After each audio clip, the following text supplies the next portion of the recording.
એક વાસણ લેવાનું છે તપેલી ટાઈપનું, તેમાં પાણી ભરવાનું છે. અડધું તપેલી પાણી ભર્યા બાદ મરચું જે પાવડર છે તમારો આ પાણીમાં નાખવાનું છે. આ પાણીમાં મરચું પાવડર નાખવામાં આવશે. ત્યારબાદ તેને હલાવવાનું છે અને મરચું અને પાણી જ્યારે મિક્સ થશે ત્યારબાદ પાણી અને મરચાંનું મિશ્રણને વ્યવસ્થિત હલાવવાનું અને ત્યારબાદ જે જો કચરો કે અન્ય વેર કે સોજી કે અન્ય કોઈ પદાર્થની ભેળસેળ આ મરચામાં હશે તો તે નીચે ઠરી જશે, એટલે કે નીચે બેસી જશે.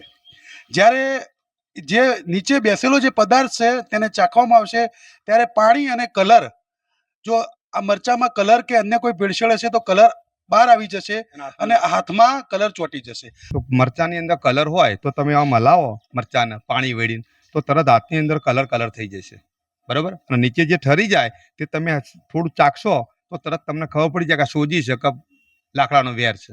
તરત ખબર પડે. મરચું હોય તો તીખું જ હોય અને વેર હોય કે સોજી હોય તો એ મોરી હોય, એટલે તરત આપણને તીખાશમાં ખબર પડી જાય કે આ ભેળસેળ વાળું મરચું છે.